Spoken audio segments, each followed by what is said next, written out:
अस्सलाम वालेकुम, आप देख रहे हैं गूंज। और सबसे पहले हम बात करेंगे आज जो गलाजत भरी गुफ्तगू हो रही है, क्या ये इल्जामात की सियासत ने एक नया रुख इख्तियार किया है? क्या मुकदमात से बात नहीं बनी तो अब बात पर बात निकालेंगे। आज शहबाज गिल साहब ने कोई बहुत ही गैर महज़ब गुफ्तगू की, एक इदारे के हवाले से उनको ये मशवरा दिया कि उनको क्या ऑल्टरनेट करियर अपनाना चाहिए, जिस पर हम शदीद मजम्मत करते हैं। साथ ही साथ हमने देखा कि तारड़ साहब जो कि नून लीग के हैं, उन्होंने भी आज इस तरह की गुफ्तगू की, कोई बहुत ही पर्सनल अटैक्स किए खान साहब पर, जिसकी हम सख्त मजम्मत करते हैं। सियासत को सियासी रहने दीजिए, सियासी रंगों में उसको बात कीजिए, ना कि इस तरह की गलाजत भरी गुफ्तगू की जाए। लेकिन गलाजत से भरी तो हमारी सियासत हो ही गई है, और लेकिन इस गलाजत में महंगाई भी साथ साथ है। लेकिन महंगाई को ख़त्म करने का जो एक तोड़ है, जिसकी कमर गरीबों की तोड़ी गई है, लेकिन पत्थर अपने सीने पर रखा है। मरियम नवाज साहब आपसे वायदा कर रही हैं कि किस तरह से वो अपनी जान पर खेल कर भी आपको बचा लेंगी। जरा सुनिए मरियम साहब ने क्या फरमाया कल। मेरे भाइयों और बहनों, महंगाई है और इमरान खान जो IMF के हाथों पाकिस्तान को गिरवी रख गया, अगर यकीन मानो, मैं खुदा की कसम खाकर कहती हूं, अगर पाकिस्तान के दिवालिया होने का, आपके और मेरे मुल्क के दिवालिया होने का खतरा ना होता तो हम मर जाते, ये कीमतें कभी ना बढ़ाते। और मैं ये भी नहीं कहूंगी कि आज अमेरिका में भी महंगाई है, बरतानिया में भी महंगाई है, और अगर महंगाई है तो आवाम 2 रोटी से 1 रोटी कर दे। मैं कभी ये नहीं कहूंगी, मैं संगदिल नहीं हूं। मैं ये चाहती हूं कि मेरी आवाम 3 वक्त का खाना पेट भर कर खाए, और इंशाअल्लाह भरोसा रखना कि वो वक्त आएगा इंशाअल्लाह ताला कि जो तकलीफों से आज आपको गुजरना पड़ रहा है, मैं आपसे वादा करती हूं कि हम अपनी जान लड़ा देंगे, मगर उन तकलीफों से आपको निजात दिलाकर रहेंगे इंशाअल्लाह ताला। इन इल्जामात की सियासत में जाहिर है कि साथ साथ अगर ऑडियो का तड़का हो और वीडियो भी आ जाए तो क्या ही मजा आ जाए, क्योंकि अब एक ऑडियो आई है जिस पर हमारा मीडिया हाथ साफ कर रहा है, बल्कि हमारे तमाम नज़रिया निगारों का ये ख्याल है कि ये तो ओरिजिनल ऑडियो है। क्या ओरिजिनल ऑडियो की गारंटी कोई हमें दे सकता है? क्या ये ओरिजिनल साबित करना किसी चैनल का या किसी तजिया निगार या किसी सियासतदान का हक है, या हुकूमत वक्त का हक है? और हुकूमत वक्त अपना हक कब अपनाएगी और कब इसके ऊपर को बात करेगी? क्या ये इल्जामात की सियासत में ये ऑडियोज वीडियोस दबती जाएंगी?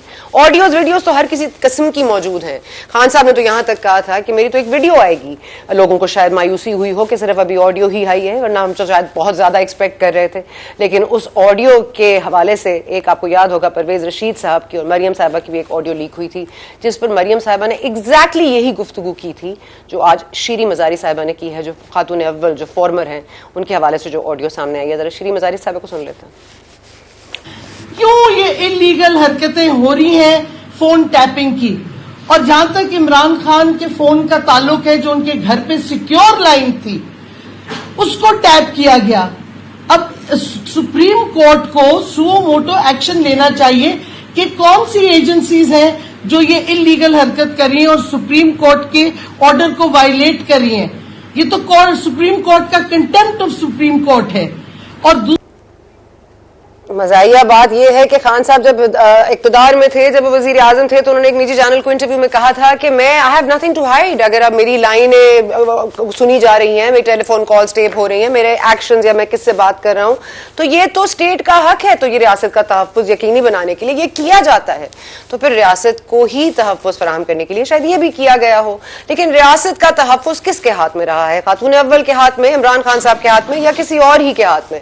अब ये हाथ कहां तक जाते हैं, कब कब आपसे साया खींच लेते हैं, कब आपका हाथ पकड़ के अंदर लाते हैं और कब आपको बाहर का रास्ता दिखाते हैं, ये कोई नहीं कह सकता। लेकिन ये जरूर जान लीजिए कि आज जो मुहिब वतन पाकिस्तानी ये कह रहे हैं कि ये ऑडियो उनकी बचाव के लिए आई है और ये बड़े मुहिब वतन पाकिस्तानी हैं जिन्होंने ये ऑडियो लीक की है, हम ये पूछना चाहेंगे कि तमाम तर जो ऑडियो आज तक लीक हुई हैं, उनमें से किसी एक की तहकीक हुई है? किसी एक के ऊपर भी कोई सर हटाया गया है, किसी को उड़ाया गया है, किसी को ओहदे से हटाया गया है? ऐसा नहीं होता, और ऐसा होता ही नहीं है पाकिस्तान पाकिस्तान में, तो आप ऑडियो सुनिए, वीडियोस का इंतजार कीजिए। और साथ ही साथ हमारी जो सहाफ़ी बिरादरी के एक बहुत ही जाने माने तज्ञ-निगार हैं अयाज अमीर साहब, बहुत रिस्पेक्ट है हम सबको उनके लिए, जिस तरह से उनके साथ हुआ पिछले दिनों में। तो जाहिर है ये कहाँ जा रहे हैं, ये मामलात कहाँ तक आ गई है सियासत के, इख्तिलाफ करना भी सजा बन गया है। और अगर इख्तिलाफ करना है, और स्पेशली वो सहाफ़ी जो कम से कम ऑब्जेक्टिव जर्नलिज्म करने की कोशिश तो कर रहे हैं, उनके लिए कितना कड़ा वक्त आगे है। सबसे पहले हमारे साथ मौजूद हैं जी मोइज जाफरी साहब। मोइज साहब, बहुत शुक्रिया आपने हमारे लिए वक्त निकाला।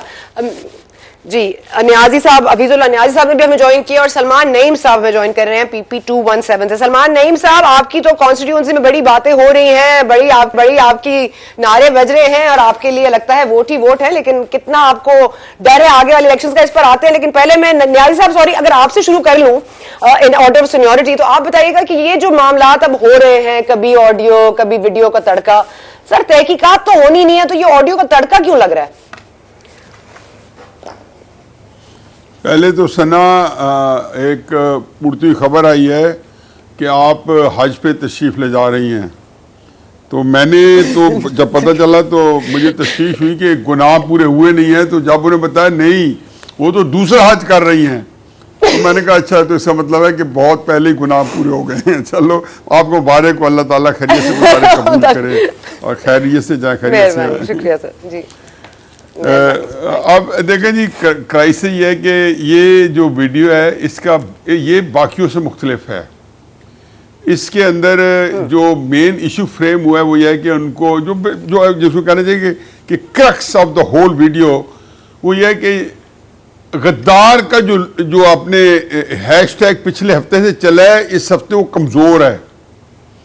ये मेरे और खान साहब पे और बच्ची जो है हमारी फरा गोगी, ये उसके ऊपर करप्शन का इल्ज़ाम लगाएंगे, तो जितनी आप मैसिवली इंटेंसिटी के साथ इस गद्दारी के, ये मैं उसको ज़ाहिर है यही वो कहना चाह रहे हैं, तो चलाएंगे तो उधर से तवज्जो हट जाएगी। और फिर उन्होंने उसी पैराए में 2-3 बातें और भी की। अब मैं इसको एक और ज़ाविये से लेता हूँ। अब गद्दार असल कहा किसको किया है? अब ये देखें, खान साहब को ये क्रेडिट दें कि उन्होंने बड़ी क्लैरिटी के साथ कहा है कि जो शहबाज शरीफ साहब हैं, नवाज शरीफ साहब हैं, फजल रहमान हैं और जरदारी साहब हैं, ये तो हैं 3 स्टूजेस, यानी कि मोहरे हैं। ये गद्दारों के हाथ में खेलने वाले हैं। गद्दार जो है उन्होंने कहा जी वो जो मीर जाफर है वो बंदा था जो सिपा सलार था। फिर कई चीज़ों में उनको हैंडलर कहा गया, यानी कि इमरान खान साहब ने अपनी सारी वोकैबुलरी जो है वो इस्तेमाल करके गद्दार का लफ्ज़, और फिर उनको सोशल मीडिया ने कोई उसमें कसर नहीं उतारी जिसमें क्लैरिटी के साथ, कम अज़ कम मैं तो चूँकि PTI के अंदर अपनी जिंदगी गुजार रहा हूं। सॉरी, अगर आप माजरत हो तो मैं एक सॉरी, सलमान नईम साहब हमें जलसे के बीच में से ज्वाइन करें, उन्होंने वापस जाना है। अगर आप इजाजत है 5 मिनट में उनसे बात करना चाहूंगी। न्याज साहब, आई एम सो सॉरी आपको रोक रही हूँ। मोहित साहब, सॉरी फॉर द डिले, लेकिन सलमान नईम साहब हमारे हाथ से ना निकल जाए। तो सलमान नईम साहब, ये फरमाइएगा क्या हो रहा है जी, आप ये बताइएगा, क्योंकि यहाँ इल्जामात हैं, ऑडियोज हैं, आपके दिफा में बहुत कुछ कह रही है मरियम साहिबा, इल्जामात लग रहे हैं इमरान खान साहब की तरफ से। आपकी जो कॉन्स्टिट्यूंसी की पॉलिटिक्स है वो कितनी अफेक्ट होती है इन बयानबाजियों से, और क्या आप वाकई इसको मिनी इलेक्शन समझते हैं बिटवीन नून लीग और पाकिस्तान तहरीक इंसाफ?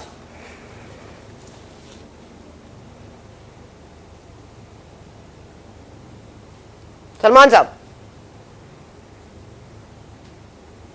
मेरी आवाज सलमान साहब तक जा रही है या सलमान साहब की लाइन डिस्कनेक्ट हो गई? ओके, सलमान नईम साहब की आवाज हम तक नहीं आ रही। जी न्याजी साहब, सॉरी, आपको मैं वापस कहूंगी कि न्याजी साहब आपने वोकैबुलरी की बात की खान साहब की, तो मैं जरा वोकैबुलरी पे आ जाती हूँ। ये वोकैबुलरी आपको सुनी सुनी नहीं लग रही? ये गद्दारी वाला लफ्ज उनका तो नहीं है, ये लफ्ज तो इजाद कहीं और हुआ है। नहीं, मैं तो सिर्फ ये कह रहा हूँ कि जिस तरीके से उन्होंने जो जिसको कहना चाहिए कि इंडाइट किया है और क्लैरिटी के साथ बता दिया है कि गद्दार जो है वो जनरल बाजवा है, उसके बैकअप में जो सोशल मीडिया की ऑनस्लॉट है, मैं उस एंगल से ले रहा हूँ कि उसमें उन्होंने अपनी वोकैबुलरी का जो उसके पास थी उनको खूबसूरत इस्तेमाल करके लोगों को ये बात समझाई दी। अपने मानने और सुनने वाले और जानने वाले जो हैं उनको तो उन्होंने बिल्कुल उनके अंदर रास्ख कर दी। अब मैं बात एक और कर रहा हूँ। अब जब ये तय हो गया है कि ये कोई आम बात नहीं है कि आप बाजवा साहब को गद्दार के तौर पे पाकिस्तान में पेश करें, और ये आम हम तो सियासतदानों को कहते हैं तो हम सारे बुरा बनाते हैं, किसी को गद्दार नहीं कहना चाहिए।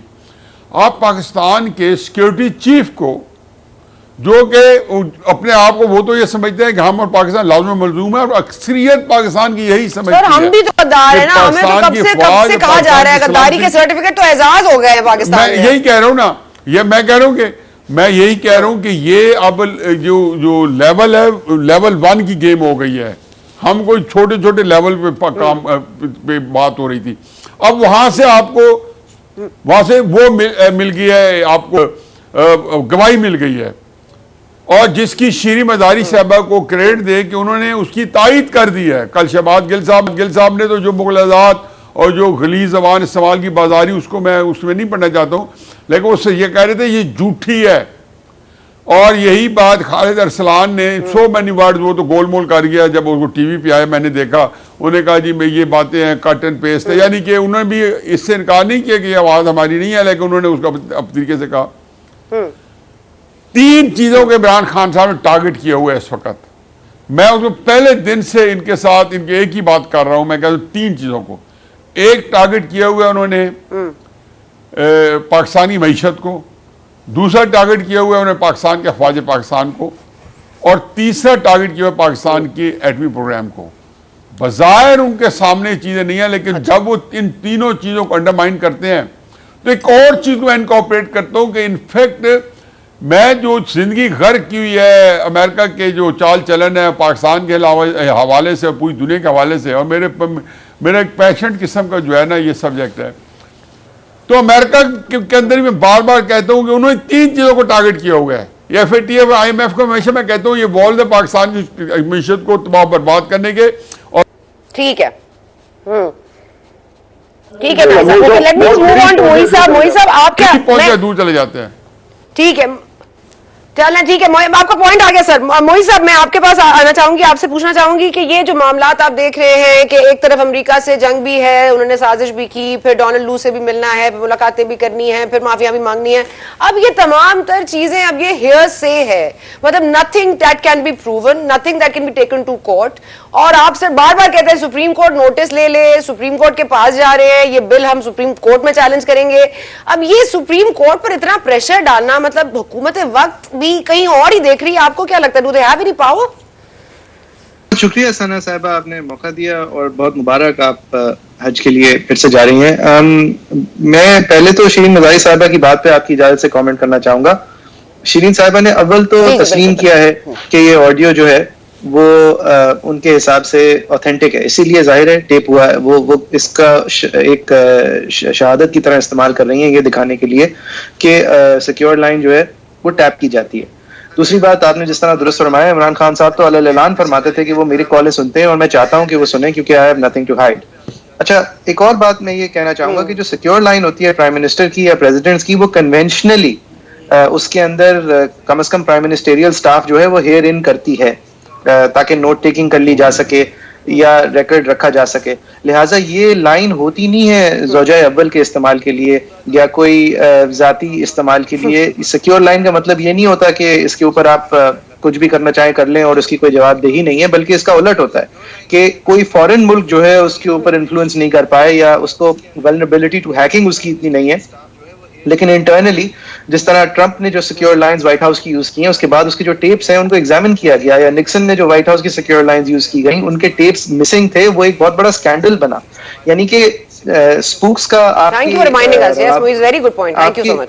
आपके स्पूक्स का आपके रवाबित के अंदर कान डालना और दखल करना, ये हमारी एक्स्ट्राऑर्डिनरीनेस है। दुनिया भर के अंदर आपकी अपनी एजेंसी सीक्रेट सर्विस खुद आपका ख्याल रखने के लिए करती है, लेकिन आपके स्पूक्स का उसके अंदर दखल एक एक्स्ट्राऑर्डिनरी चीज है। लेकिन किसी ना किसी का दखल हमेशा होता है एक सदर मुमलिकत या एक chief executive of the government of a country के प्राइवेट एंड सिक्योर लाइन पे, ताकि किसी बात का रिकॉर्ड रख लिया जा सके। वरना ही साइड शी साइड अगर हो गया किसी बात पर, तो एक उसके लिए एक तरतीब और एक निजाम होना जरूरी है कि भाई बात क्या की गई थी फ्रॉम द चीफ एग्जीक्यूटिव। अच्छा, पहली बात तो ये हो गई। दूसरी बात ये कि वो उनकी आवाज है या नहीं है। देखिए, ये ये हफीजुल्लाह साहब ने भी जो बयान दिया है उसके अंदर जो मुझे पहले 2-3 मिनट में समझ आई, वो भी ये तस्लीम कर रहे हैं कि वही थी, और मेरे ख्याल से उनका जो मुल्क और मुलक को जिस तरह वो कहती हैं उसके ऊपर बहुत सारे इंटरनेट के ऊपर एमेच्योर शर्लॉक होम्स हैं जो कि कंपेयर करते हुए हम सबको दिखा रहे हैं। बात ये है कि ये किसी कोर्ट के अंदर तो प्रूव हो ही नहीं सकता, क्योंकि कोर्ट्स ने जो शहादत का म्यार रखा है उसमें जो पहले 2-3 म्यार है उस पर ये बात उतरेगी नहीं कि एक तो जिसने रिकॉर्ड किया है वो सामने आके कहे कि रिकॉर्ड किया है, और दूसरा जो रिकॉर्ड हुआ हो उसने वो ये इस बात की तस्दीक करे कि उसको पता था कि वो रिकॉर्ड हो रहा हो। लिहाजा ये खुफिया तौर पे किसी की रिकॉर्डिंग को ले लेना, उसको शाया कर देना, ये किसी कोर्ट ऑफ लॉ में किसी भी तरह एडमिसिबल तो वैसे भी नहीं होगी। फिर आपने कहा कि ये सुप्रीम कोर्ट जाएंगे। देखिए, सुप्रीम कोर्ट के अंदर पीटीआई के हक में बहुत सारे फैसले आए हैं, बहुत सारी ऐसी चीजें हुई हैं सुप्रीम कोर्ट के अंदर जो कि एक्स्ट्रॉर्डिनरी समझी जाती हैं इस पीटीआई की प्रीवियस गवर्नमेंट, जब गवर्नमेंट में थी और जब अब अपोजिशन में, दोनों में। तो लिहाजा शायद इसलिए शील मजारी साहिबा समझ रही हैं कि इनको किसी ना किसी तरह सुप्रीम कोर्ट से इस मामले में इंसाफ मिलेगा। लेकिन दर हकीकत इसी सुप्रीम कोर्ट ने अरशद मलिक का जब ब्लैकमेलिंग वीडियो सामने आया था तो इसी सुप्रीम कोर्ट ने घेरा तंग किया था इस हवाले से कि इस तरह के कोई वीडियो जो है वो बतौर सबूत इस्तेमाल नहीं किया जा सकता।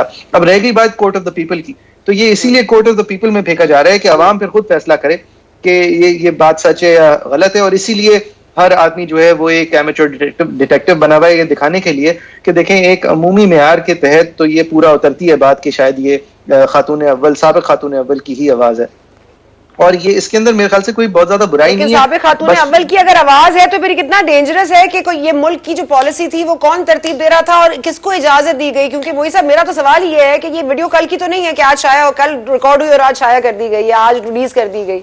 ये somebody was holding on to this video, so keep your friends close, keep your enemies closer वाली बात है।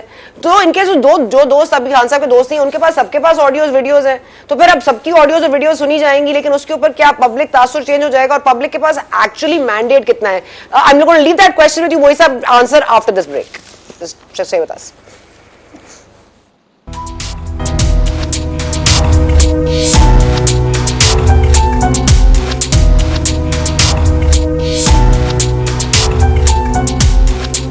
And welcome back to Goonj. हमारे साथ बिजली तो यहाँ पर नहीं है, महंगाई बहुत ज्यादा है, लेकिन ऑडियोज वीडियोस की कहीं कोई कमी नहीं है। हर मुकदमे में, हर सियासतदान के खिलाफ या सियासतदान के लिए, यहाँ पर हर दौर में और हर मौसम के लिए वीडियो हाजिर है। एक ऑडियो पर हम बहस कर रहे हैं, उस ऑडियो के एक्चुअल में असरात क्या होंगे, क्या वो पब्लिक डिसाइड करेगी या फिर कोर्ट्स। और ये मोइज़ जाफरी साहब ने बड़ा राइटली पॉइंट आउट किया था बिफोर द ब्रेक कि कोर्ट्स के पास अब ये जुरिस्डिक्शन नहीं है, क्योंकि जाहिर है उन्होंने पहले से ही ये घेरा तंग कर दिया है। एक और जो मुबैना ऑडियो मरियम साहबा लेके गई थी उस हवाले से भी। जी, I am going to come back to you Hafeezullah Niazi साहब और मोइज़ साहब। I will let you just complete. तो वो जो मेरा सवाल था जाने से पहले, वो सिर्फ इतनी सी बात थी कि ये मामलात जो है, ठीक है आपने कहा कि they don't stand in court, but क्या अवाम के हवाले से भी क्या आपको लगता है इनकी कोई वैल्यू है जब प्राइसेस इतनी बढ़ रही हैं? Do they have an impact या ये सिर्फ मीडिया के चस्कों के लिए होती है?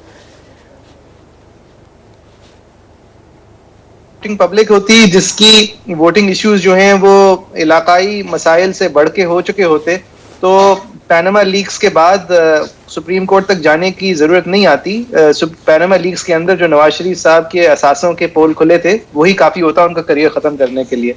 इसी तरह खान साहब की ज़ौजा के हवाले से ये इस तरह की बातें सामने आना यही काफी होती हैं एक कोर्ट ऑफ पब्लिक ओपिनियन को स्वे करने के लिए बहुत ज्यादा। या आसिफ अली जरदारी साहब के हवाले से जो FIA की रिपोर्ट थी जिसकी जो चीज़ा मामला सामने आए थे, उसके बाद एक मंतक के अंजाम तक सियासत के एक कोर्ट को लेके जाने का इंतजार नहीं होता। जवाब जो है वो पब्लिक ले चुकी होती है, अपनी राय का इजहार कर चुकी होती है, लेकिन उसके बरक्स हमें नजर आता है कि बजाय इसके कि आपके साथ ठोस शवाहिद के साथ जब कोई सामने आता है तो बजाय इसके कि आपको उसका जवाबदेही होनी पड़े, आपको उसका सियासी वजन बर्दाश्त करना पड़े, बल्कि उसके बरक्स रियासत कोई इतना भोंडे तरीके से आपको प्रोसिक्यूट करती है कि एंड में आप ही विक्टिम बन के निकलते हैं और आपकी जो पजीराई है उसमें इजाफा होता है। अब इस सब कुछ को देखते हुए आप किसी भी चीज को इस मुल्क में स्पिन कर सकते हैं, और जब तक के political debate on national level national issues की नहीं होगी, लोकल इश्यूज पे लोकल लेवल तक महदूद नहीं होंगे, जब तक ये डिनेस्टीज और ये एक dysfunctional relationship with the allegations of corruption हमारी आगे बढ़ती रहेंगी, और ये उसकी एक मिसाल है। ठीक है नियाजी साहब, ये जो इस वक्त मार्का हो रहा है पाकिस्तान तहरीक इंसाफ व मुकाबला मुस्लिम लीग नवाज, राउंड नंबर 1824, ये बता दीजिएगा रफली आपको क्या लगता है किसकी जीत होनी है, और 17 और 22 को हम क्या एक्सपेक्ट करें? तूफान बदतमीजी, शरपसंद अनासर, नामालूम अफराद के हमले, पोलिंग बूथ्स के ऊपर डब्बे गायब हो जाना, आप बताएं क्या एक्सपेक्ट करें सर? पहले तो मैं थोड़ा सा कमेंट करूंगा जी। हमारे दोस्त ने मुईज साहब ने कुछ बात की है। बिल्कुल बिल्कुल। इसमें एक तो ये है कि जो पॉलिटिक्स होती है इसके अंदर इम्पोर्टेंट ये है कि जब आप देखेंगे कि आपके मेरे खिलाफ कोई वीडियो आती है तो एक ये है कि आप उसको कैसे मेरे खिलाफ इस्तेमाल करते हैं, और एक ये है कि मैं उस पर क्या रिएक्ट करता हूं। अगर मैं उसके बाद डिफेंसिव हो जाता हूं, मैं नवाज शरीफ साहब की तरह एक्सप्लेन करना शुरू कर देता हूं, मैं जो है कोई ऐसा स्टैंड लेते हैं इमरान खान साहब की तरह हर बात को वो ये समझते हैं कि मुझे इसकी वजाहत देना मेरे ऊपर लाजिम है, तो पहला तो चीज़ है कि चीज़ कामयाब हो गई कि आप अंडर प्रेशर आ गए। आप अपना जो नैरेटिव है उसमें अगर एग्रेशन है, तसादम है, जो भी है जो लेके चल रहे हैं, जिसमें अगर आपको पजीराई मिल रही है तो उससे आप हटके इस पे आ गए।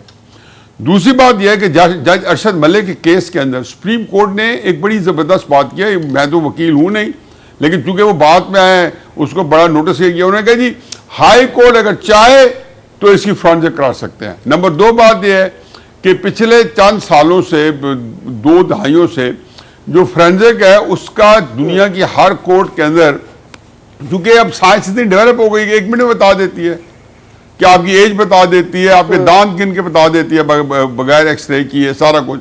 तो वो फोरेंसिक जो है वो अगर हुकूमत ने ना कराई तो हुकूमत खुद प्रेशर में आ जाएगी, इनको खुद जाके करानी पड़ेगी, और ये काफ़ी होगा इनको करने के लिए। और अब देखा नहीं कि शीरी मज़ारी साहबा ने या जो फवाद चौधरी साहब है या शहबाज गिल साहब है और इमरान खान साहब को मैं गारंटी करता हूँ, having the benefit of knowing Imran, वो कल परसों इस पर ज़रूर बात करेंगे और वो यही कहेंगे कि ये मेरी बात, और पहले इनफैक्ट वो प्रियम्प्ट कर चुके हैं कि वो ये सारी बातें जानते हैं, मेरे खिलाफ वीडियोज़ लाएंगे मेरे खिलाफ।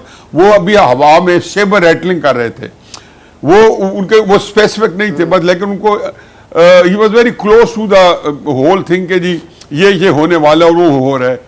अच्छा, अगलों ने भी जैसे मेरे पे वार करना है, मैं ये तो सब तयन कर सकता हूँ कि बंदा मेरे पे जी ये भी कर सकता है ये भी कर सकता है, लेकिन स्पेसिफिकली वो क्या करेगा? मेरा दुश्मन आया मुझे बुश करके मारेगा, आया मेरे सामने से आएगा, मेरे घर पे अटैक करेगा, रॉकेट मारेगा, रियली डोंट नो, क्योंकि मैं उसके दिमाग के अंदर से नहीं पढ़ सकता हूँ, ना उसको मैं टाइम का तयन कर सकता हूँ। तो ये इमरान खान साहब के लिए एक और प्रेशर है कि उनको ये पता चल गया, और वो अब देखें जी अभी आजम खान की इमरान खान साहब की वीडियो नहीं आई और उसको तहरीक इंसाफ वाले इट्स बट नेचुरल, ये नहीं है कि वो कोई इसको अवॉइड कर सकते थे। और देखो वो भी तो ह्यूमन बीइंग है, उनके पास भी तो नफ्सियात है और नफ्सियात के अपने डायनेमिक्स होते हैं। आप अंडर प्रेशर भी कुछ चीज़ें प्लान करते हो और बगैर प्रेशर के भी करते हो, ये आपके दिमाग की कैपेसिटी होती है। जब आपके अंदर कोई क्राइम होता है या आप वीक विकेट पे होते हो तो फिर आप समझते हो कि मैंने ये सियासी नहीं, ये जो सियासी लड़ाई है, सियासी लड़ाई जो है वो अब ये रोल इख्तियार कर गई है कि media house versus media house है। वो बता रहे हैं कि कौन से मीडिया हाउस को क्या काम करना चाहिए, उनको कैसी सहाफत करनी चाहिए, उनको सहाफत नहीं करनी चाहिए बल्कि कोई और काम करना चाहिए। फिर एक और मीडिया हाउस के हवाले से वो कहते हैं कि वहां तो जी लोगों को वो सच नहीं बोला जा रहा, उनके खिलाफ केसेस बन रहे हैं। ये तमाम तर चीजों के बाद मैं सिर्फ ये कह रही हूँ कि अवाम टू अवाम भी आपने ये मामला कर दिया कि कोई भी किसी को भी उठ के मार दे। अयाज अमीर साहब का आपके सामने एपिसोड है। अब मीडिया भी सेफ नहीं है, अब मीडिया को भी घसीट लिया गया है सियासी दुश्मनी में। तो अब मीडिया भी लड़ाई लड़े, सियासतदान भी लड़ाई लड़े, अवाम भी वोटिंग के दिन पे लड़े, तो ये लड़ाई का जो अंसर है खत्म कैसे होगा? इसमें इंपॉर्टेंट चीज जो है, जो मैंने पहले भी पॉइंट आउट किया है लेकिन वो ज़ाहिर थोड़ा बहुत टॉपिक फैल गया था, कि असल में जो चीज है इसमें एक नई चीज हुई है। पहली दफा इस वक्त इमरान खान साहब जो है वो बिल्कुल पूरा उनका पहला हमला जो है वो एस्टेब्लिशमेंट के ऊपर है। जो पॉलिटिकल पार्टीज उनको सेकंड फिडल के तौर पे वो ले रहे हैं। ये नहीं है कि पॉलिटिकल पार्टी, इसका स्टार्ट नवाज शरीफ साहब ने गुजरात के जलसे में कहा था। उसने कहा जी इमरान खान से हमारा झगड़ा नहीं है, वो मोरा है, लेकिन उन्होंने एक पैरामीटर्स रख के और अपनी को ग्रीवेंसेस थे कि जी इलेक्शन में आपने हमारे साथ ये किया, आपने ये क्यों किया, ये क्यों, स्पेसिफिक। गद्दारी भी कभी इल्ज़ाम नहीं लगाया, एग्रेशन भी नहीं किया, उनको जानवर भी नहीं कहा, उनको कहा कि आपने न्यूट्रल हो जाएं, यानी कि आप ये तो मुतालबा करें कि न्यूट्रल हो जाए, आप ये मुतालबा तो नहीं कर सकते आप न्यूट्रल ना हो और किस आइन के तहत हो, आइन भी मौजूद हो और उसमें मौजूद फैसले सुप्रीम कोर्ट भी आइन से मावरा कर रही हो, वो भी सालसी और मसालती अदालत का किरदार अदा करी हो। इसलिए इमरान खान साहब का जो अटैक है वो एस्टेब्लिशमेंट में है। एस्टेब्लिशमेंट ने कमाल महारत से, ये मैं हमेशा सितंबर से कह रहा था, अक्टूबर नवंबर से, जब से थोड़ा बहुत फैज़ हमीद को हुआ था, मैंने कहा जी 2022 जो है ये लड़ाई का साल एस्टेब्लिशमेंट का और इमरान खान साहब का, और ये लड़ाई इस तरीके से होनी, उसके जो खदो खाल थे बताता था, क्योंकि अंदाजा था ये क्या होगा, और उसकी वजह ये सारी 29 नवंबर 2022 थी, और उसके जो बैकवर्ड सारा काम आते थे तो जल्दी मार्च के अंदर 75 साल में नहीं हारे, लेकिन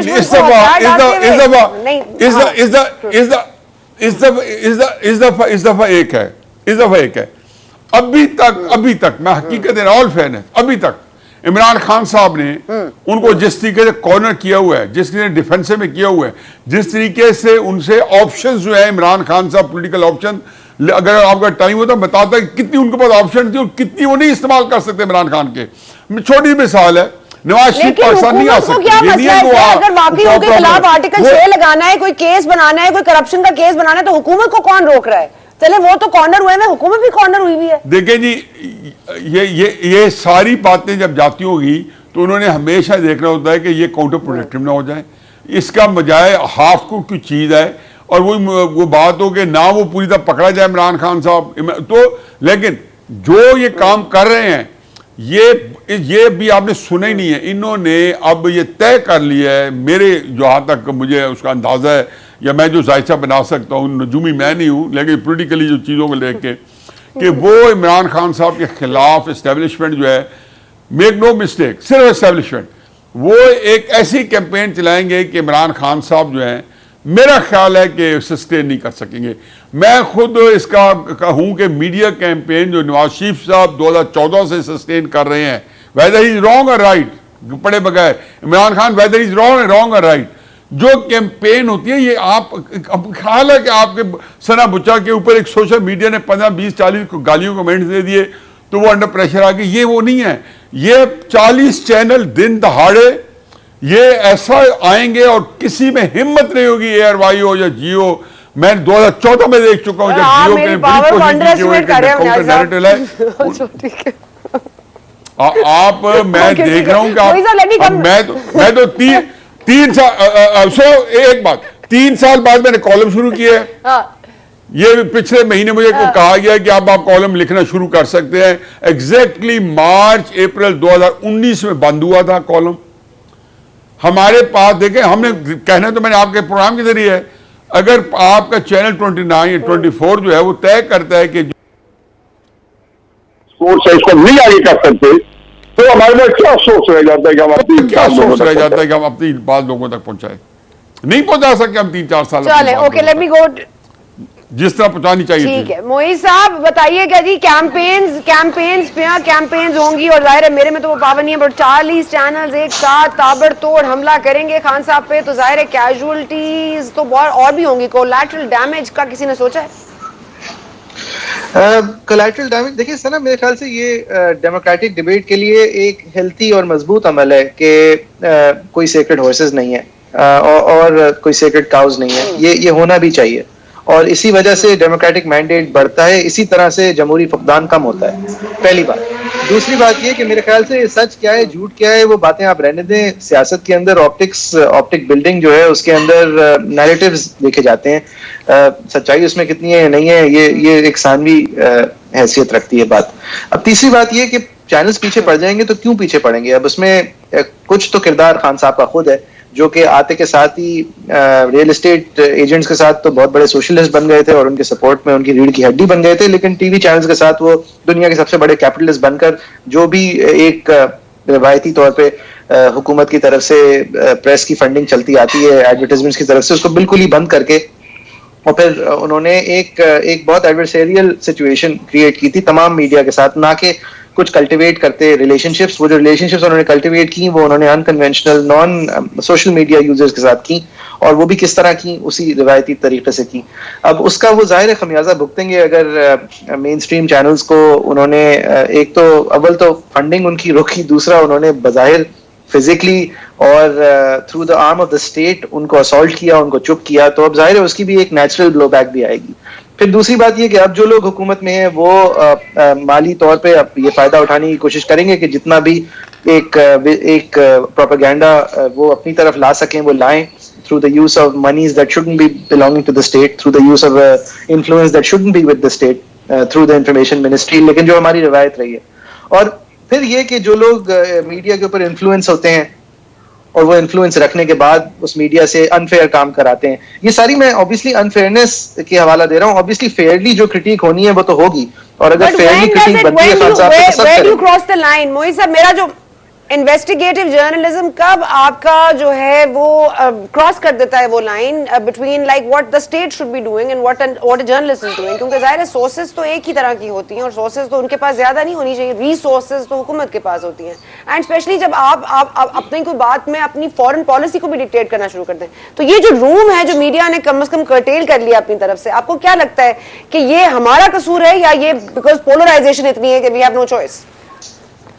नहीं जी, अगर कंप्लीट फ्रीडम होता तो हम अपने आप को कर्टेल नहीं करते, हम डरे हुए इसलिए कर्टेल करते हैं। एक हद तक हमारे यहाँ जो हद तक इज्जत के कवानीन है वो बहुत ड्रकोनियन है, हम उसकी वजह से डरते हैं। क्रिमिनलाइज डेफेमेशन आज तक हमारे मुल्क में इस वजह से डरते हैं। लेकिन इस सब कुछ को बादी नजर देखें, आप अगर just the value of the story देखें तो खान साहब का जो कोर वो कंस्पिरेसी वाली एलिगेशन है उसके अंदर कुछ भी नहीं बचा। खान साहब के अपने मुंह से अगर आप देख लें तो उनको कई महीनों पहले से पता था कि उनकी हुकूमत का तख्ता उल्टा जाएगा, और इसीलिए वो जो पहली लड़ाई उन्होंने लड़ी अपने फौजी एस्टैब्लिशमेंट के साथ वो भी इस बुनियाद पे लड़ी कि वो उनका जो पसंदीदा बंदा था वो उसी जगह बैठा रहे ताकि ये आने वाली जो चीज है वो ना हो, जिसको आज वो एक अमरीकी साजिश कहते हैं। तो बात उस साजिश की या उस चीज की नहीं है, बात देखेंगे जो नैरेटिव बिल्डिंग कर रहे हैं इससे ये डेमोक्रेटिक स्पेस मेरी नजर में बढ़ा रहे हैं।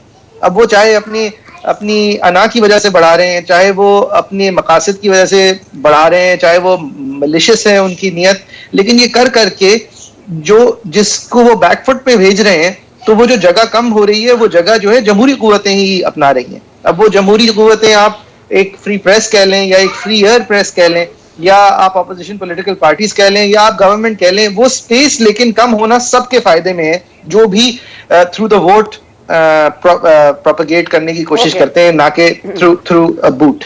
जी अच्छा मोई साहब, sorry I have to sum it up but I want to ask you a quick question. आपको क्या लगता है जो अब तक की पॉलिटिक्स हुई है, जो अब तक के इल्जामात की सियासत हुई है, जो अब तक की हमने एक बहुत ही कोई लो लेवल जबान इस्तेमाल होते हुए देखी है, will it have an impact on the elections right here and right now? मतलब 17 को 22 को आपको लगता है कि कोई इफेक्ट हुआ है, कोई इम्पैक्ट क्रिएट कर सके हैं खान साहब?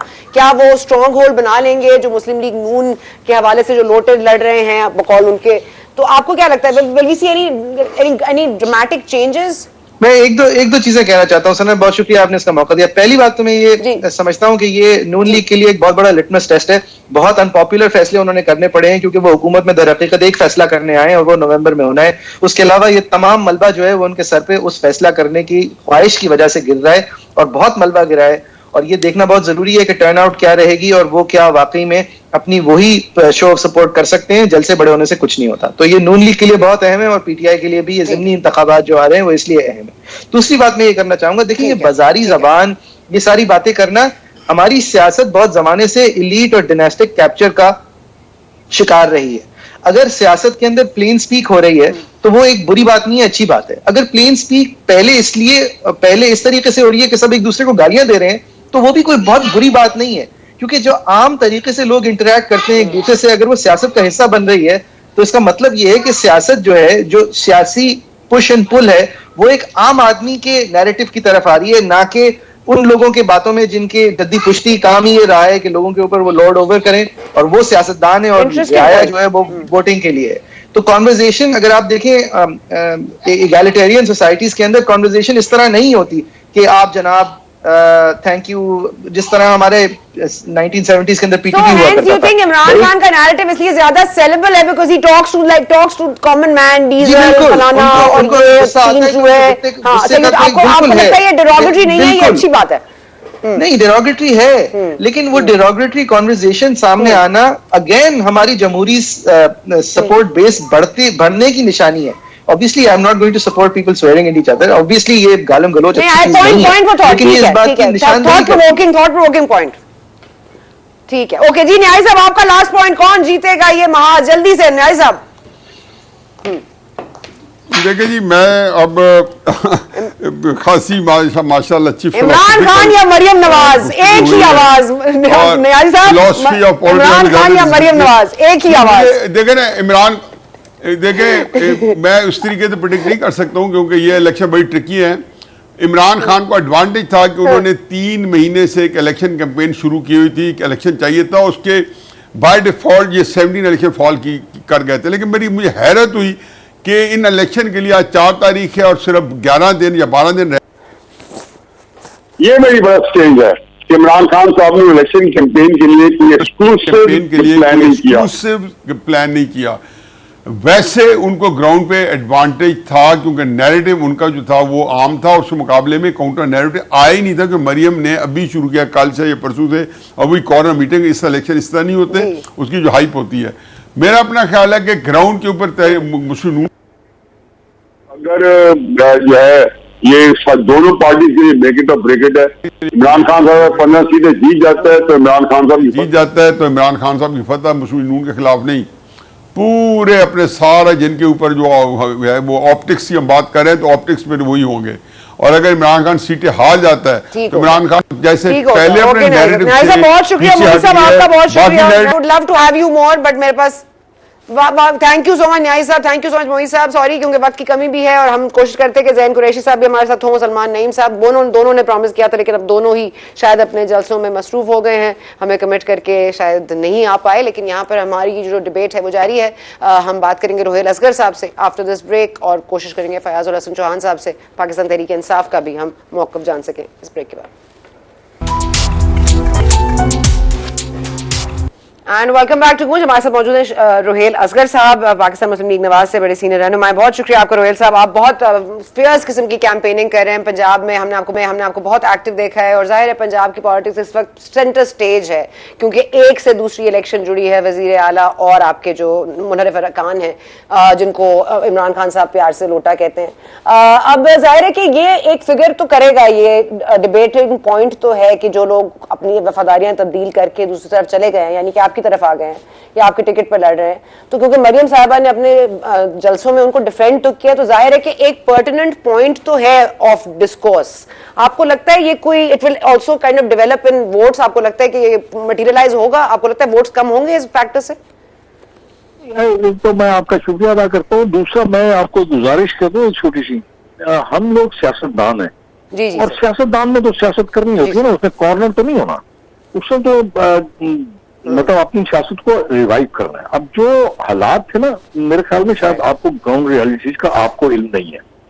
अगर आप किसी उस शख्स से, जिस शख्स ने पीटीआई को खैरबाद कहा और वो पीपल्स पार्टी में या मुस्लिम लीग में या जेयूआई जिसमें भी गया, तो उसने अपनी सर्वाइवल की लड़ाई तो लड़नी थी, अपनी पॉलिटिकल लाइफ। ये तो नहीं हो सकता कि वो अपने उस हल्के को या अपने उस इंतहा को फोरगो कर दे और दूसरों को खुला रास्ता दे दे। ये तो करना था उन्होंने।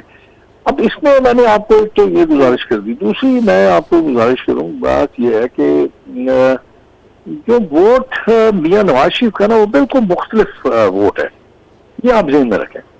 उसमें थोड़ा सा मैं, अगर कोई मेरा दोस्त, मेरा अजीज को बुरा मान जाए तो मैं अब क्या कर सकता हूँ, माफी मांग लेता हूँ उससे। अब मैं पुराने वक्त का आदमी हूँ, पुराना जमाना दौर देखा हुआ है, मैंने सियासत शुरू की 79 से, तो वो अभी तक मेरे दिमाग में वही चीज है। मैं किसी को हत्तुमकान कोशिश करता हूँ, किसी को बुरा भला ना ही कहूँ, तो बेहतर ये होता है कि आप अपनी सियासत को मेच्योरिटी की तरफ लेके चले जाए, कुछ अच्छा हो जाता। मैंने इससे पेशतर भी कह चुका हूँ कि वक्त के साथ साथ हमें सियासी तौर पे बालिग होना चाहिए था, लेकिन बदकिस्मती ऐसी हुई है कि नहीं हो सके, बदकिस्मती है। अब मेरी जाती कोशिश है कि मैं इस मुआशरे को उस तरफ जाने से रोकूं जिस तरफ ये मुआशरा जा रहा था और जा रहा है। अब देखें ना, जो रवि आपके देखने में भी आती है, मेरे देखने में भी आती है, मैं तो कम से कम अपने बच्चों को, अपनी बेटियों को, मतलब अपने पोतों पोतियों को मैं इस रास्ते पे चलने तो नहीं दूंगा। और मेरी कोशिश होगी कि वो एक ऐसा रास्ता चुने जो हमारे बुजुर्गों का बेहतरीन रास्ता था। ठीक है, मैं कंजर्वेटिव के इतना नहीं हूँ या मैं रिजिड कोई ऐसा नहीं हूँ, इजाजत है, लेकिन ये भी नहीं है। अगर मैं अपनी बेटी को, अगर मैं कहीं शादी ब्याह में होता है, आपस में आप बैठे होते हैं, आपकी फैमिली होती है, नाच गाना होता रहता है, लेकिन इस तरह सरेआम तो मैं कम से कम अपनी बेटी को तो इजाजत नहीं दे सकता। और अगर मैं अपनी बेटी को इजाजत नहीं दूंगा तो मैं किसी की बेटी को भी ये इजाजत नहीं दूंगा कि वो ये इस प्रोसेस में आए। तो इसमें अब आपको मैं ये गुजारिश कर दूं, वोट तो वहां का वहां खड़ा है। मैं कल एक जलसे में गया था, मैंने वहां पे अपनी बातें भी की थी और आप सारी बात को उठा के देख लीजिए। मैंने यही कहा था कि अगर आपके मामलात, आपकी मुश्किलात, आपकी तकलीफें, इसमें कोई दो राह नहीं, लेकिन अगर किसी शख्स की इज्जत नफ्स खत्म हो जाए तो यकीन कीजिए उसका जीना खत्म हो जाता है। आपने कभी उस माँ को या उस बाप को देखा जिसकी बेटी घर से चली जाए उनकी इजाजत के बगैर या उनकी मर्जी मंशा के बगैर? किस तरह मरते हैं वो लोग, किस तरह टूटते हैं वो लोग। तो इसलिए मेरा अपना ख्याल है कि जो वोटों की बात है या जो आप सियासत की बात कर रही हैं, इलेक्शन की बात कर रही हैं, मेरे नजदीक वो रोहित साहब, मुझे ये मेरा मानना ये है जो कॉन्स्टिट्यूएंसीज अभी इन क्वेश्चन है, चाहे वो PP 217 हो जहां पे ज़ैन कुरैशी साहब मुकाबला सलमान नईम साहब है, तो मतलब ग्राउंड रियलिटी यही है कि जाहिर है कि एक लॉयलिस्ट वोट तो है यहाँ पर। और वो इसलिए नहीं है कि सलमान नईम साहब के पास टिकट किसका है, इसलिए है क्योंकि सलमान नईम साहब ने कुछ किया है और ज़ैन कुरैशी साहब ने कुछ नहीं किया है, या ऑल्टरनेट हो सकता है। लेकिन मैंने यही पूछना है आपसे कि इंडिविजुअल्स की जो अपनी काविशें हैं वो इंडिविजुअल्स को वहीं मौजूद रखेंगी ना? ये मेरा बिल्कुल, इसमें कोई दो राय नहीं है। देखिए, मैं आपको थोड़ा बात ये बता दूं कि लोगों को अपने मसाइल से सरोकार है और जिस हल्के से वो इलेक्शन लड़ रहे हैं ना, तो वहां पे उस तबके की तादाद बहुत कम है। वो लोग एहसान को याद रखते हैं, वो एहसानों को भूलते नहीं है। मैं इसीलिए तो आपसे अर्ज कर रहा था कि मैं पुराने वक्त का आदमी हूँ, लोग एहसान करते हैं। तो अच्छा सर, आखिर में ये बता दीजिएगा सर, क्योंकि वो धांधली का जो एक आंसर है सुप्रीम कोर्ट से, जो उन्होंने सारी गारंटीज ले ली हैं, अभी आपको पता है धांधली का जो एक रट लगेगी, तो इसको कैसे कॉम्बैट करेंगे सर? ये अगर आप इमरान की अगर आप तारीख उठा के देख लें तो धांधली और इल्जामात से भरी पड़ी है। मतलब जो इल्जामात वो दूसरों पे लगाते हैं वही इल्जामात तो उनके ऊपर आते हैं और वो पक्के होते हैं, मतलब वो कंफर्म हो जाते हैं और सबूत मिल जाते हैं उसके। लेकिन कमाल है कि मुझे अपना सच जो है ना वो झूठ नजर आता है, उनका झूठ मुझे सच नजर आता है। ओके, ठीक मेरे ख्याल में all things are good for PMLN, कोई घबराना नहीं है आपने, ठीक है? यही है ना, नून लीग को घबराना नहीं है, सही है? पंजाब में वाली इलेक्शंस के हवाले से आप बता दें, घबराना नहीं है ना? ठीक है, नहीं घबराना चाहिए। बहुत शुक्रिया शेख असगर साहब ने हमारे लिए वक्त निकाला। आपको हमने आज कब किया, सॉरी ज़ैन कुरैशी साहब हमारे हाथ नहीं आए और उन्होंने आना था, प्रॉमिस भी था, और हम चाह रहे थे हम सलमान नईम साहब से पूछते, क्योंकि यहाँ पर मुल्तान में हम देख रहे हैं कि बहुत ही एक अफरा तफरी है, बहुत स्ट्रॉन्ग किस्म की कैंपेन हो रही है। शाह कुरैशी साहब ने तो पूरा जोर लगाया हुआ है ज़ैन कुरैशी साहब के हवाले से, और साथ में सलमान नईम साहब, क्योंकि एक उनका एक जाना माना नाम है यहाँ पर, वो भी अपनी पूरी कोशिश कर रहे हैं। तो ये एक कांटेदार मुकाबला होगा, लेकिन लगता ये है कि सलमान साहब शायद जीत जाएंगे। यहाँ पे हमें दीजिए इजाजत। We will keep you updated and we will see you tomorrow.